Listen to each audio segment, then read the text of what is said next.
Welcome to Break Free and Trust, a redesign for living.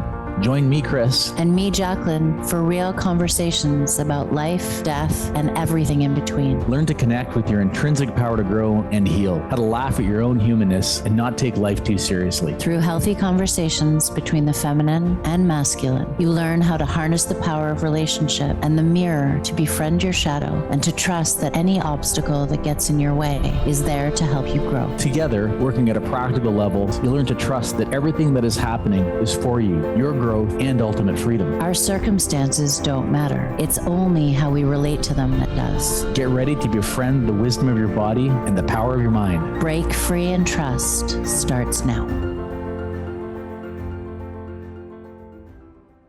And welcome to Break Free and Trust, a redesign for living. I'm Chris. And I'm Jacqueline. So here's an image that has never left me. Holding a resentment is like drinking a little poison every day and expecting the other person to die. So let's sit with that for a second. It is absolutely absurd. And yet almost all of us are doing exactly that right now, carrying resentments towards people, places, and things. And some of those resentments we know about, but many more we don't. And they are quietly running in the background and they're coloring everything we do. So Jack and I have come to believe that to truly break free, you have to become resentment free. Not resentment managed, certainly not resentment justified, just free. So why do we hold on to them? And what do we secretly think we're getting from them? What is it actually costing us to carry them? How do we finally let them go? The ones we know about and the ones we don't. All this and more in the next hour. And for live viewers, the show will also be open to questions in the second half of the show. So call in at 1-800-930-2819 or just write your questions in the chat. We'd love to hear from you. So you mentioned that image, that resentment is like drinking poison and waiting for another person to die, and that it never left you, and that it's sort of, that image leaves you in this place of really recognizing the insanity of what that means. What does it mean to you? What does that metaphor really mean to you when you think about it? Yeah, I don't know if you have this where there's these powerful sayings, metaphors, or symbols that sort of show up and they just get emblazoned in you. Yeah. This is one of those ones for me, maybe one of the most powerful ones, because I think when this idea was first introduced to me, I was like a little ball of resentments. Like literally, that's how I would define myself. When was it first introduced to you? This is like probably about 8 years ago, when I'm sort of like in this, the peak of my alcoholism and addiction, blaming the whole world. It was everybody else's fault but mine, resenting everyone and everything for not helping me or why I had my problems. And this was just presented to me by a friend.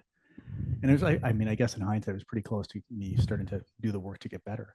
But I just remember sitting with it and just like thinking about it and realized how absurdly obvious it was. Like me sitting around being angry at people, me wanting people to be different than they are, me wanting these situations different than they are, wasn't doing anything to help those situations. It's just basically like a poison to my soul, making me sicker and sicker and sicker. And I saw it in that instance. I didn't do anything about it right away, but it became one of those things that I carried with me as I went forward, and started to show up in all the work I was doing. Always seemed to center around resentments. Where am I carrying it? What am I wanting to be different? And how can I let it go? And that image, every time it would come up when I'd want to hang on to it, would be like, oh, I'm sipping that poison again. How absurd. And I just get to picture myself with this little cup of black poison, drinking it and leering at someone saying, I'll show you. Right? It's just the absurdity of it, and just never left me. And am I right in assuming that, that's an interesting way to say that.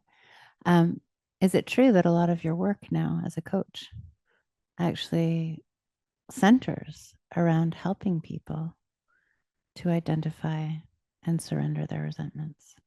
Yeah, that and other things, but that's a real critical piece, that those resentments tend to be the little creeks or streams that leads to the bigger things, like the fears and the limiting beliefs. The resentments are sort of how they're obviously manifesting. So starting there and eroding those, we get to the bottom of a lot of things. So you just said something really interesting. And as we were getting ready for this podcast, something about resentments came very clear for me. But I think you kind of just alluded to it. So I'll let you go with it, which is that you start with resentments, but they're like the little creeks that lead you to places of limiting beliefs and fears. Yeah. Yes. Can you say more about that? I think I would say it the other way around. We have limiting beliefs and fears that are the big ocean and the rivers that trickle up and manifest themselves in these resentments of how we, resentment is of me effectively wanting someone to be different than they are. I think they should be different than they are. I think that situation should be different than it is. I think this should be different than it is. And I'm going to sit there and be angry about it. Well, it's coming from my belief system of how things should be. And I'm getting angry at the fact they're not the way I think should be. So it's the first indication of, well, how do I think things should be? Because that's the problem. How things are how things are. If I have a problem with them, that's where I need to start looking. So, do you think that resentments and resistance go hand in hand? They can and often do. It's not a necessary and sufficient condition, but for sure they do. It definitely goes with conflict. Whatever I resent, I'm in conflict with, whether I'm resisting it or not. But I'm definitely in conflict with it. And I can resist things that I don't resent. That's why I say it. I guess for me, I would assume that if I'm in conflict with something, then I'm in resistance to it. Yes, but I think if you can resist something and not resent something. That's true. Yeah, that's more what I'm trying to say. Like there's there's something happening. I'm going to resist it because I don't believe in it, but I don't resent it because I respect the other person, their other side's vision of why they think it's a good idea. And I can have mutual respect for it. Yet I'm going to resist it because I think there might be a different way. Okay.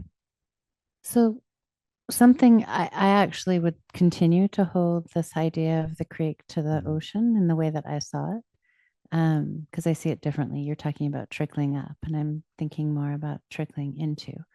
And one of the things that became really clear for me, maybe even in the last 20 minutes, is that our resentments are actually a reflection of the places that we're unwilling to look at in ourselves. We tend to feel resentful towards people, places, and things when an event, a person, a thing is actually tapping into a shadow piece of ourselves that we're unwilling to look at, a place where we might actually feel weak, insecure, powerless. And resentment is it's almost like it's it feels, anyways, not that it is, it feels empowering. Mm-hmm. Stepping into anger and blame feels far more powerful on the surface than asking the question, what's getting triggered in me? What piece of me, what young piece of me is being tripped up here that I then want to go and react and get angry with or carry resentment toward another person? And I had never really thought about it that way. And the idea of the insanity that you were speaking about in terms of resentment, which I find really interesting, is we were just talking before the podcast about the French word for resentment, which is ressentiment or ressentir, which means to feel again. And the insanity of the process is that whatever it is that's tripping us up, when we carry around resentments, we're feeling it over and over and over again. The very thing that we're not wanting to feel, that doesn't feel good, we are just simply on repeat in our minds and then in our bodies and in our overall experience, which is the definition of insanity in a lot of ways. Yeah, so resentments now are equating with a form of insanity. Well, they are absolutely a form of insanity. And you talked about poison in that image. And, for me, when I think about resentments, I think about this Kriya that we teach often in our practice, which is the Kriya for inner anger. And when we speak to it and we teach it, what we're really speaking to is this idea that any anger that we experience that we don't actually express and share in a healthy way gets turned inward, and it gets turned on us. And actually, that experience ends up becoming disease because it is poison for our body, because we end up eating ourselves from the inside out instead of actually dealing with the issue at hand. You said that you presented that beautifully. You said two things that were, I'm just putting them together now. So this idea of these resentments, they're effectively this external projection onto the world, that create disease within us, but we don't look at them, or we have a resistance to looking at them. And why is that? Well, because in a certain sense, they feel good. They allow us to feel morally superior. We take the moral high ground. We're holding them over people. It's almost as this internal sense of power over the world and other people that we are withholding into ourselves, that cuts us off from saying, hey, what's going on within me that I'm doing these things, right? That's why it obscures it, I think. Yeah. And I think that as we carry resentments more and more, what we do over time is that we build a case against another person, an old memory, an event, etc. And that case gets stronger and stronger, which actually becomes it feels like strength. What it is we're building harder and harder armor around our hearts, which then prevents us from being able to actually look inside and ask, what part of me is feeling hurt right now? What part of me is feeling small, insecure, unlovable, unworthy, etc., which we've talked about in many other podcasts. And we build this armor, as you said, of self superiority. But what we do over time is that we get further and further away from what the actual issue is. Yes. And it gets harder and harder for us to crack that. It locks us into our own subjective reality, which is false to begin with. But I almost like resentment is the disease of separation. It's and in extremes, it starts with othering and isolation. Then it goes to dehumanizing, and ultimately, resentment leads to the end game of, like, genocide in the worst cases. But it all begins with this resentment, and then, as you said, becoming the persecutor, the prosecution, the jury as to why the resentment stands, and building the case for it individually, then collectively. But it's this disease of resentment, and it creates separation. And again, it's the antithesis of living spiritually in oneness, is to hold resentments.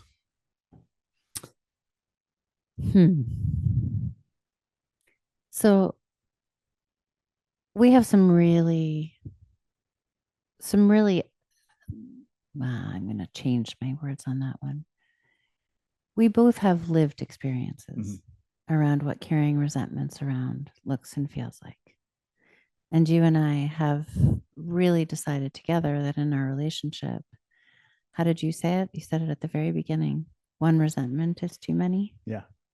Yeah. I jokingly say with my clients that are like new to this, okay, we have exact formula for how many resentments you get to carry. Take your age, multiply it by 2, take away your birth year, and times it by 0. That's how many resentments we're going to have when we're done, which of course the answer is 0, right? No, it's not an of course. The answer is 0 to your math mind. I'm right, like, well, what is he saying? It's like 0 resentments is like the correct number. The only number of resentments that is correct is 0. You don't want to hold on to any of them. And man, does your ego ever want to hold on to them? But you can get resentment free.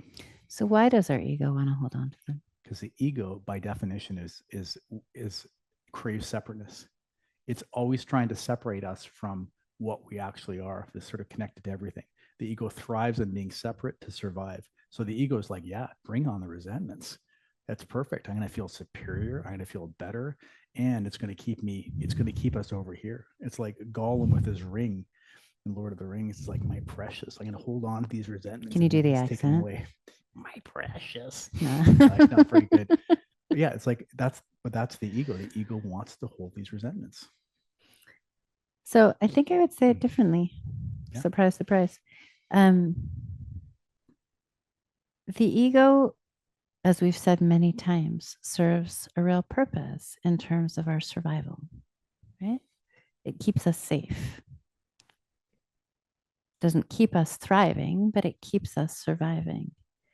And the structures, again, as we've said many times before, the structures that the ego creates are so powerful. And what they're protecting at the heart of what these structures are doing is any core wounding that we're carrying, any old story that we have on repeat about our own value, about whether or not we're lovable, about our worth, our significance, whatever it looks like for you, whether we're understood. And the idea of resentments keeps us protected from feeling those things, because as long as our anger is projected outward, then we don't have to feel what's at the heart of it. And what's at the heart of any resentment that we're carrying is that wound of not feeling validated, of not feeling loved, of not mattering, of being abandoned, of not being heard. And I think that that's what I was trying to say at the very beginning, which is a new awareness for me in my recent experiences around resentments, and recognizing that I was carrying a number of resentments that I wasn't really fully aware of, and why it was that I was so afraid to actually speak those feelings. And what I got to at the source of it was this whole idea of it wasn't safe or okay for me to feel my feelings. Mm-hmm. Because if I shared how I was really feeling, then I might be left or abandoned. Yes. And I say that really tenderly toward myself and to all of you, because I'm in the practice of feeling my feelings. In my world, I feel my feelings all the time. If you asked Chris about whether or not I was good at feeling my feelings, he would say, I mean, I dive into those places willingly. But there was something in this recent experience that really eluded me. And I wouldn't touch it. Yeah. I'd been carrying them for a long time. I just want to interject, because when we were talking about it, you said something really wise a couple of days ago in this. Is like you might have realized you're really good at expressing your feelings, but maybe not as good at feeling your feelings, and yeah. and in recognizing the difference there, maybe for the first time. I don't know. At least in this context. That just landed. Yeah. Yeah. Yeah. Yeah. Right? Absolutely. And those are different things. Yep. But I think that they're also yes and no. So I would say I actually have gotten really good at feeling my feelings and expressing them. But there's certain places where that's harder for me. Certain places that touch a deeper wound that maybe I haven't looked at as much, where that becomes more challenging. And so you're saying, linking it back to resentment, it's the resentment shows up when it's a situation where you're potentially being required to feel those feelings and the things that you don't want to feel them on. It gets projected out as a resentment. Maybe. Yeah. I think I would say it. I'd adjusted a tiny bit. In your mouth, so yeah, no, that's okay. I wasn't thinking about it that way, but I think if I was going to respond to that, I would say when something touches a part in me that is really protected, that I'm not yet willing to look at, that I haven't done the work to explore, that I haven't gone into and been able to meet myself with compassion, that the knee jerk is to project it back out. Yes. So that I don't have to look at it. Yep. And this most recent experience was really eye-opening for me, because I have done so much work on myself, around self-expression and around being able to sit in discomfort. And there was this real recognition that there was a huge blind spot and an opportunity to do deeper work, which for me, maybe I've said this before on this podcast, maybe I haven't, but it used to be that I held this idea that our inner work was like layers of an onion. Just keep peeling them away. And just when you think you're done, there's another layer. And when I did my EMDR training, Marshall Walensky, who is a fabulous teacher, he turned that on its back and he said, "What do you have at the end of peeling an onion?" And his response was, "You just have a bunch of tears." What if we looked at it differently? What if our inner work was more like peeling the layers of an artichoke? And that every layer that you peeled got you closer and closer to the heart. And for me, the heart is remembering who you really are at the center of it all, when all of these different layers peel away. And my experience over time has been that this work of going inside, which can sometimes be really tiring, has shifted, and it's become more of an adventure, because at the heart of it, what we're really looking for is a remembrance of who we really are. And who we really are isn't our resentments or our pain or our stories. It's what came before that. It's what came before we adopted all of these ideas about what's good and bad and right and wrong. And when we get to the heart of that, there's no need for carrying those resentments anymore. It's interesting that the analogy of the onion and the artichoke, and the other one I think that really resonates with me, and they're all valid, but it's like there were this house with hidden rooms in it, right? And it's like it's it's because sometimes the layer analogy is, oh, okay, I see that layer and I have to go through this one, but it's like, okay, I've looked at all the rooms of the house, I'm good to go here. And it's like, okay, I didn't look in the attic because there it was hiding in there, and it just shows up in the weirdest times and the weirdest situations. And okay, now I'm gonna go look in the attic, and I'm constantly discovering new little rooms or hidden passageways in this house that show up in this work. Which sounds a hell of a lot more like an adventure than peeling the Totally. layers of an onion. Exactly. It's sleuthing now. That's right. And now, honestly, like, maybe jumping ahead here, but for me now, when a resentment does show up, it's more like, oh, wow, okay, there's a resentment. Okay, I get to go looking for this thing now. Like, what is behind this thing in me? I want to find out.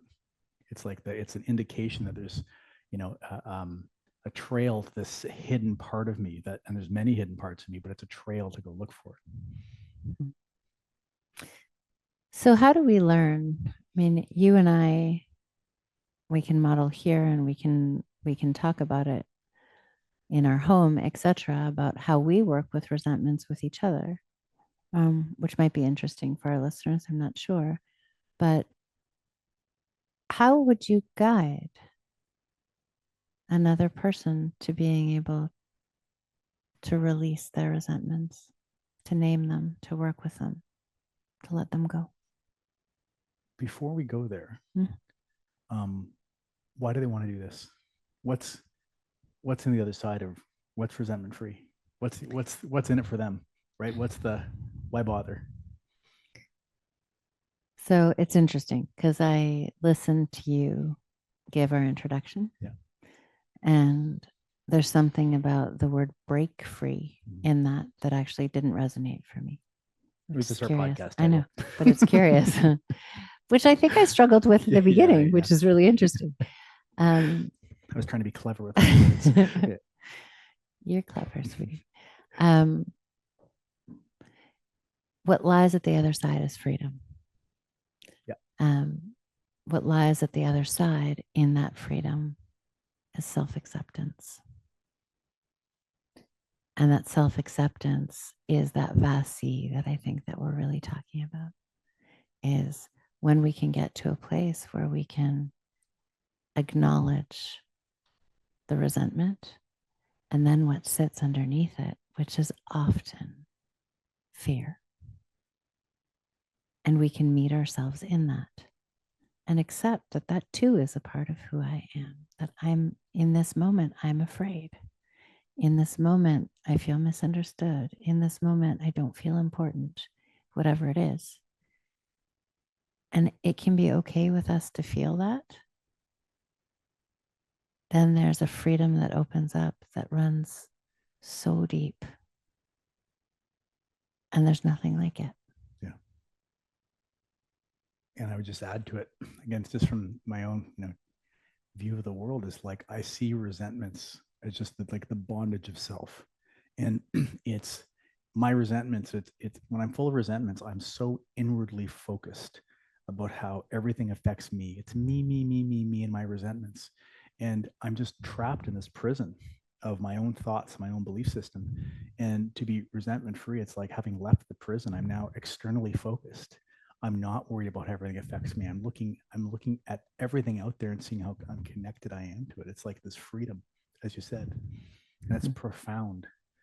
And, I would say, like, to best of my ability, really striving hard to live a resentment-free lifestyle for the last several years. I didn't think you could live life like this.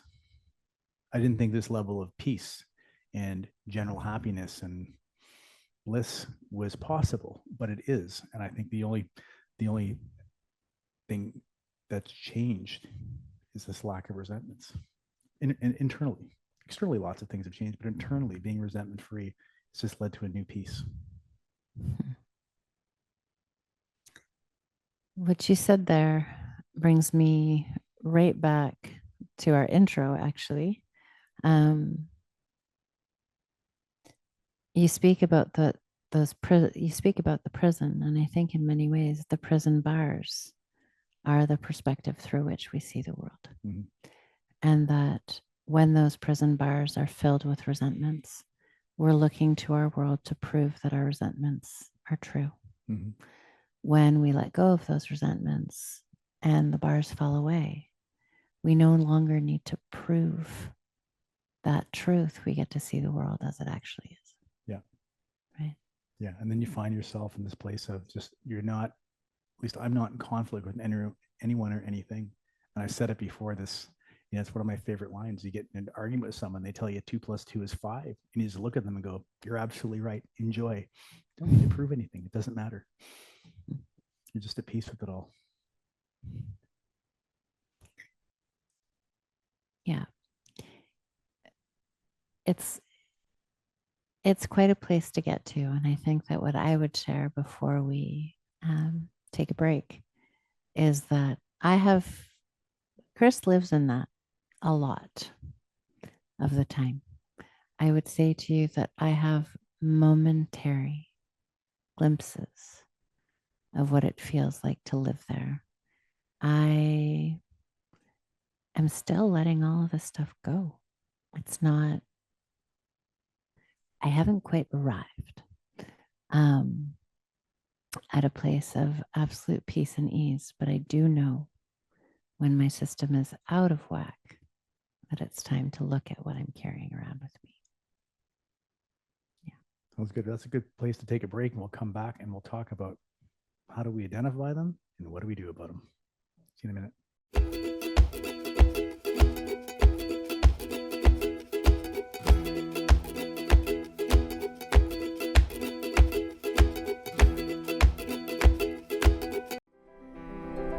Tune in to Break Free and Trust, a redesign for living with me, Jacqueline. And me, Chris, on Transformation Talk Radio, every second and fourth Monday at 3 p.m. Learn to connect with your intrinsic power to grow and to heal, and how to laugh at your own humanness and not take life too seriously. Witness the field of potential that arises when you take personal responsibility and become the divine creator in your own life. Visit theway-healing.com for more information.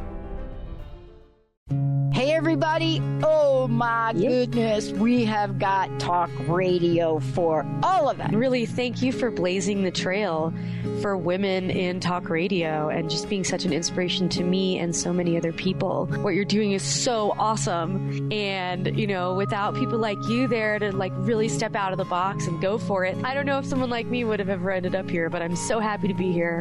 And I just want to thank you for everything you're doing. You're one of my major inspirations. What if your training isn't enough? The Multicultural Mindset Podcast invites counselors and therapists to unlearn the one-size-fits-all approach. This isn't cultural competence. It's a way of being that brings racialized experiences from the margins to the very center of care. Let's stop pathologizing Black pain and start challenging the system that created the bias in the first place. Visit newseasons.training to subscribe. Living a life by design. It's the journey back to you and living 365 days of purpose with host Esther Graham. Tune in every second and fourth Friday at 11 a.m. Pacific. Discover that what is possible is already in you. God designed a phenomenal life for you. At Living a Life by Design, Esther helps you ignite the energy behind your personal journey. For more information, visit fddwomen.com.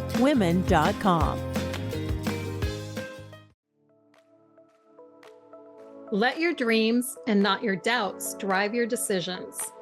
Often, like 99.9% of the time, it will require you to stretch yourself into unknown territory.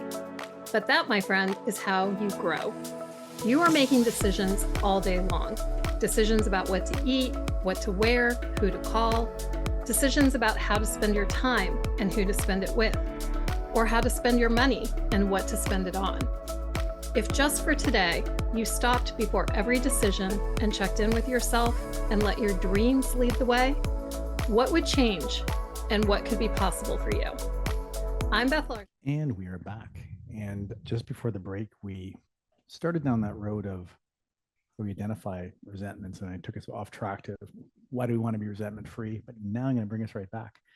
And I guess the genesis of this podcast was actually working through some resentments or potential resentments this week. And maybe to answer that question, Jacqueline, do you want to take us through something you encountered this week in terms of identifying resentment, where it came from, and maybe we can just use that as a springboard for a deeper conversation? I think me and all my stuff tends to be the subject of a lot of these podcasts. Sure. So, in many ways, just like we were talking about, without really fully being aware of it, I was carrying around a lot of hurt and upset around a particular friendship, and recognizing through sharing it with another friend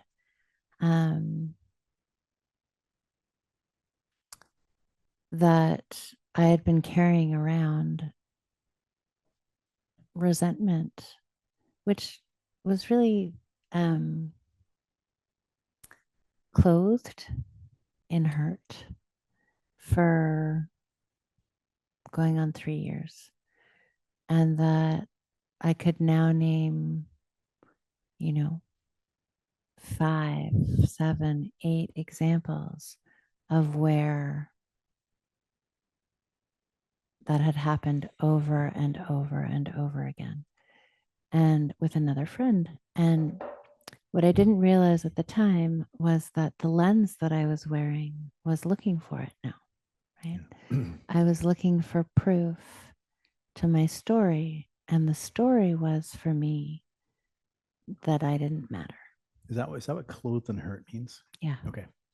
So I'm saying, yeah, clothed and hurt is, I didn't see that I was carrying a resentment. What I felt was hurt. And that hurt had become a resentment and was getting in the way of me being able to feel connected with somebody really important to me. And at the heart of it, as my dear friend said to me, you need to talk to her. At the heart of it, when I sat with it, what I realized was what it was touching was what I just said, which was the belief, an old belief, old belief that I didn't even really know was there, that I don't matter.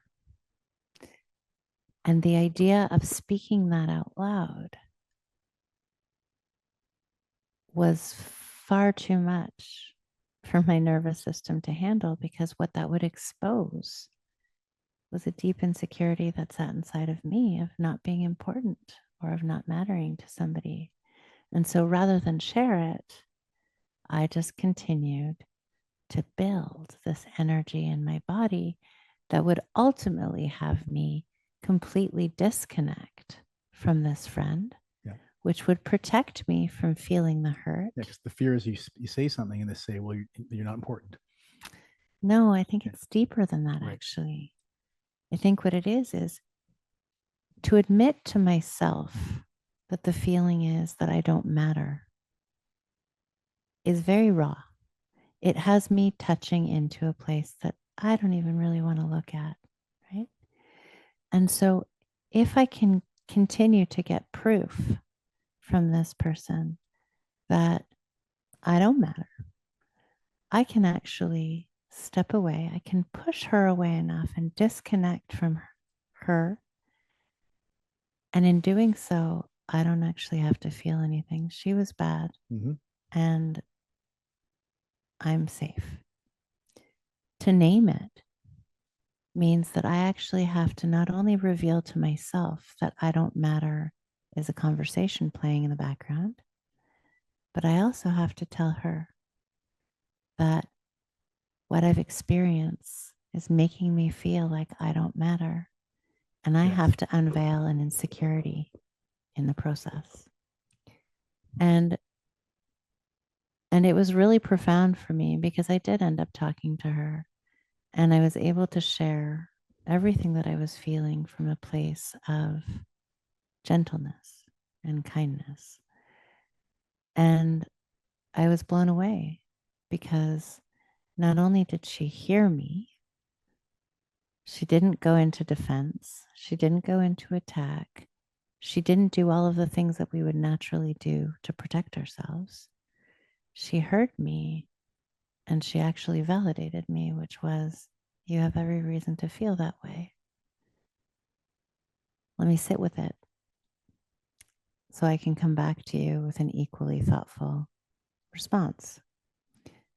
And when she did, what she came forward with were all of her insecurities and why she had pushed me away so that she didn't have to feel them. And what ensued was a beautiful repair. But it doesn't always look like that. Yeah, but just that process was from, these resentments protecting both of you, pushing you, keeping you more and more separate. And it was the step forward into like kind of unwind this, and all of a sudden it's this bonding agent that brings you close, will probably bring you closer than ever. I don't doubt that for a second. And actually, I think a friendship that I was close to walking away from is a friendship that will walk with me through the rest of my life because of that experience. And with deep gratitude for the other friend who called me on it, right? But resentments don't always work that way. Sharing how you feel doesn't always translate into being heard and received and tapping into somebody else's vulnerability. Often it taps into somebody's own defense mechanisms and survival mechanisms, and it doesn't feel so clean. Yeah. I mean, and that's my experience. We're talking about this example for you because it was recent, but my own past, I had a 5-page list of resentments. I resented everything and everyone. And that was when I saw the absurdity and started going through this process. I want to do something about these things. I could see what they were doing to my soul. I could see what they're doing to my peace, and working through them one by one, getting into action. And the majority of them worked out in a way that, improved the relationship, But in many instances, it's not received well on the other side, or it triggered something in the other person, and we went our own ways. But the key for me, it was always the same. Internally, I dropped the rock. Internally, I stopped drinking the poison. Internally, I found the freedom. And that's this process is about. And it's really, I find it really critical not to have any expectations around what happens when we go to let go of our resentments. It may not be reciprocated. That's okay. That's not the point. The point is, we need to stop drinking. I need to stop drinking poison because it's killing me. I can't, what the other person does with it is totally out of my control. So, this moving into trying to release and let go of my resentment, moving into making an amends, seeing where I was responsible, seeing my part of it, this is all for me. Now, it might benefit the other person, but ultimately, it's a selfish act with a capital S, where I'm prioritizing my authentic self by letting these things go.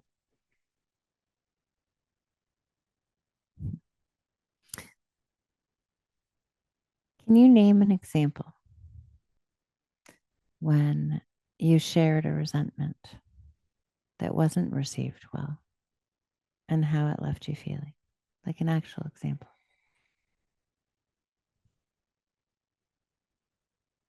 Yeah, it's part of I call it the amends process of going through and identifying, my process, identifying where the resentments are. Okay, I'm going to deal with them. What I'm going to do is I'm going to approach the people that I've had a resentment to, or that maybe I've even harmed. But usually if I've harmed them because there's been a resentment, there's this relationship to it. And I'm going to own my part in it. I'm going to apologize, try to make amends, and see if I can repair the harm I've caused within the relationship, even if it's just my resentment, even if it's internally, nothing about it. And right at the beginning, I would say the beginning of this journey, the first ones I did were to probably the three men that were the closest in my life that had really been there trying to help me, deal through like a chaotic period of my life of addiction where I was, I was definitely not at my best, to say the least. And I put them through a lot. And they were sort of right up there to the last day. And several months later, I reached out to make an amends, expecting, what I've been led to believe is going to be this repair of the relationship. Everyone's going to be great again. And it was across the board. That's great. Good luck, but pretty much never want to see you again. We don't want you. We don't want you in our lives. And it was really hard to take at the time, momentarily, but then almost instantaneously, I felt the freedom that came with that. I had been honest. I'd owned my part. I'd done my best. I tried to clear the wreckage of my past. And what other people do with that's out of my control. But that element of freedom came in. So my very first experience with this were not how it was supposed to go, but it was exactly how it was supposed to go for me. So I'm a little bit confused because we're talking about resentments. And what you just described was a recognition of where you were carrying resentments and then moving into a process of amends. Mm-hmm. And it feels like I understand your process and where you went, but we're not talking about amends right now. We're talking about recognizing our resentments. Right. So can I take you back again? Yeah, please. To that place of when you recognized your resentments towards these people. Mm-hmm. What did you recognize in yourself? Oh, I recognized how I had been playing the victim, how I recognized how I was resenting them for not doing more for me, not trying to rescue me, not being on my side. Recognizing all these expectations I'd been putting on them. Okay, but I want to peel it back some more because you keep going into the place of where you're going to take personal responsibility. And I want to step back to the place of actually feeling into the resentment and naming it, because you're taking us 2 steps forward. Right. So when you recognize in your body that, or in your mind, in my body, in your mind. Okay. It was an intellectual exercise then. When you recognized that you were carrying all of these different resentments towards these guys, What did you do with those feelings? Before you took personal responsibility to go and look for your role in it, before you went and recognized with awareness that you were playing the victim, before you went into making an amends with them, because that's like step 4 of this process. We're just talking about how breaking free of resentments is an opening to freedom. When you recognize that you were carrying these resentments, what did you recognize about yourself? That I was holding anger and expectations and in a sense of injustice relative to these other people who I then recognized were trying to do their best in a tough situation. You're back there again. Yeah. It's so interesting. Yeah. I don't think I even understand your question. Your capacity through all of the work that you've done to look at yourself being personally responsible for whatever it is that you're carrying is profound. Yes. But again, it feels like that's 4 steps ahead of just talking about the resentment itself. Tell me what you, give me an example of what I should say, because I'm not sure I understand your question. I don't want you to say anything. Yeah, no, but I don't think I understand your question. Well, you got it there. Okay. Was I feel an injustice. I feel expectations that they were meant to meet me in ways that they didn't, which speaks to the needs that you had underneath there. And it's recognizing what those needs are ultimately. Right. So that's what I'm talking about. Yeah. So I understand now. Yeah. So going into a deep-seated thing for my feeling that I'm not enough. I'm not worthy of love. I'm not important. I'm not safe. This is the waters that these all came out of. And so they weren't meeting my needs and of safety and love and enoughness and worthiness. And that's what was getting resolved. So taking responsibility for that's where it came from. And so thank you. I understand now. Okay. Yeah. I think it was really important to get there because the freedom doesn't come from making the amends and feeling either like your apology has been received or not received. The freedom comes from your capacity to be able to actually recognize the needs that are sitting underneath the actual resentment and recognizing that they're not needs that anybody else can meet. Right? I think it's both. I hear what you're saying. I think it's both. You can recognize all those things and take no action. And I think you'll be trapped in it. And you can take action and not recognize those things, and you may still be trapped in it. It's this combination, and I'm glad we're going here. It's a combination of recognizing what is driving this within me. What are the fears? What are the beliefs? What are my actions? Simultaneously with, okay, I want to take action to restore it. Because resentment is effectively a place of inaction. Yeah. And to do it, you're not asking the question, oh, there's a resentment. What do I do to fix it? I have a resentment, I'm going to hold on to it because it empowers me. So it's the recognizing it, understanding where it came from, and then moving into action to resolve it. Absolutely. Yeah. That was worth it. Now you get to see how we work through tough stuff. Yeah. I think that in our world, too often we are willing to move. I think it's easier to move into action, to jump out of discomfort, to move into action, to make an amends, to make an apology, to do whatever it is. But the piece of work that has to happen first is that place of actually really tapping into with deep awareness. What's driving this in me? Because when I can do that, then I can set all of me free by taking action afterwards.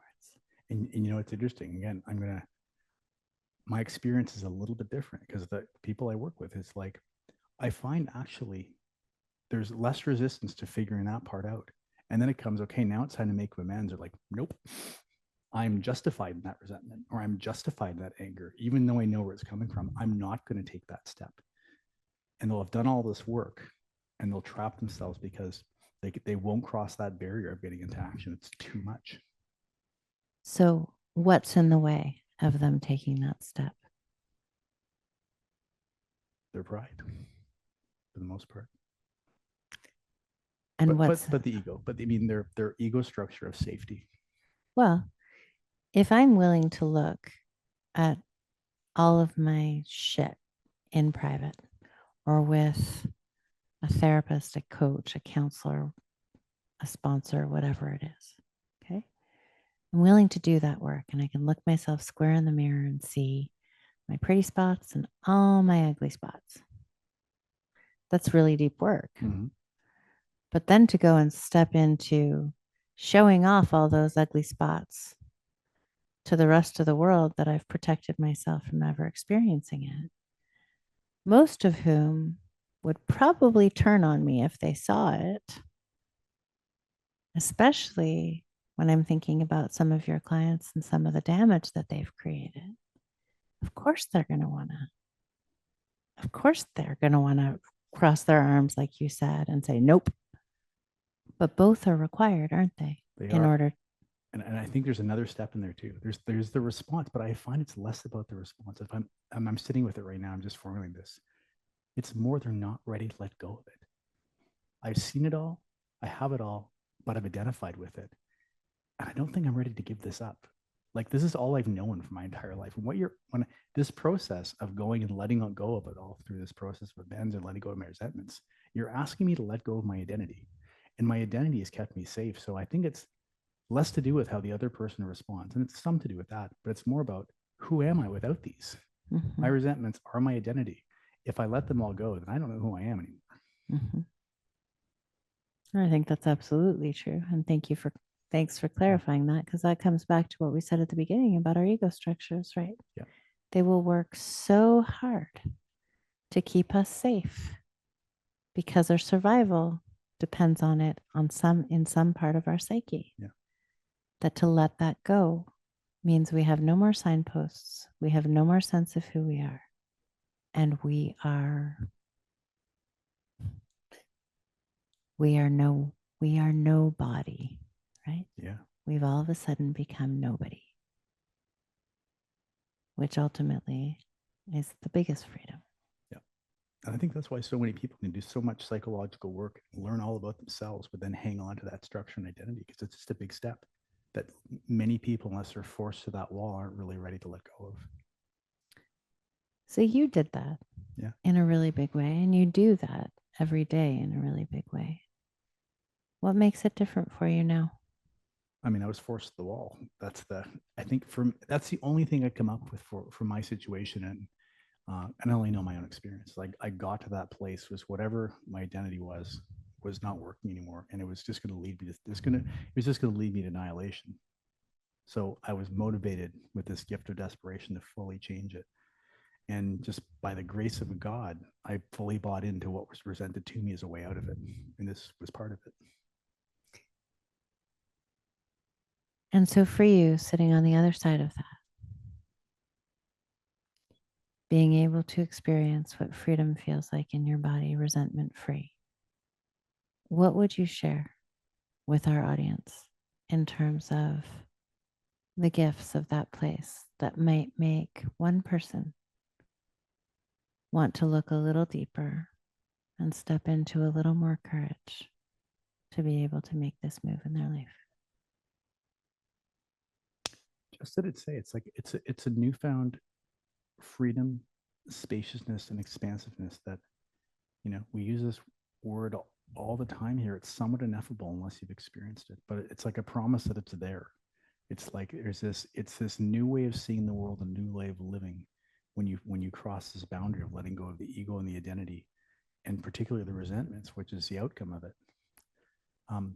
And just thinking through this, like, it just can sound like such a huge step. And I think if I think about like a process about working through resentments on a gentler and one-off scale is bringing two things to it. The first one is radical empathy. Especially when you're thinking about another person, it's like we're very much always thinking about our own perspective of it. And empathy is, can I put myself in the other person's shoes? Radically put themselves in the shoes. How do they see this situation and how do they relate to what's going on? That will be the first step to breaking it down. And the other one is humility, to just recognizing that my understanding of the situation is so small. I don't know anything. And if I can bring humility and empathy to this type of situation, it'll help dissolve it. So I do have one last question, and I think that was beautifully spoken. But I have one question about radical empathy. How do we know when we are tapping into how somebody else feels, that we're not making an assumption? We're fully making an assumption. We're just trying. And we're trying our best, is all I can say. And like, you know, again, it's like, it's all in this continuum of like, how honest am I being with myself? How honest am I being, if I can be as honest with myself as I can, and can I honestly try to put myself in that person's shoes, that I have resentment, they're acting in a certain way that's upsetting me. Can I understand why they'd be acting that way? What may be happening internally to them? What I know, I have a whole bunch of fears and limiting beliefs. Yes, they probably have some too. I wonder what theirs are. I wonder what I wonder what this situation is doing to their fears and limiting beliefs, like it's doing to mine. And as soon as we start doing that, we stop othering them, we stop dehumanizing them, and we start becoming them. And the separation goes and the oneness comes in. And that's the first big step in all this. So it sounds like this whole process leads us into a space of radical acceptance, both of ourselves and of another person. Yeah. And then from Beautiful. that place is move into making an amends. Is like, I'm not worried about, I'm just seeing you now. Yeah. Yeah. Thank you. Oh, and that's our time already. Wow. It's a great conversation. Yeah, it was. We'll see you next time. You've been listening to me, Chris. And me, Jacqueline, on Break Free and Trust, a redesign for living. Tune in every second and fourth Monday at 3 p.m. on Transformation Talk Radio for more real conversations about life, death, and everything in between. Learn to connect with your intrinsic power to grow and heal, how to laugh at your own humanness and not take life too seriously. Through healthy conversations between the feminine and the masculine, you will learn how to harness the power of relationship and the mirror to befriend your shadow, and to trust that any obstacle that gets in your way is there to help you grow. For more information or to connect with us personally, visit theway-healing.com. That's theway-healing.com.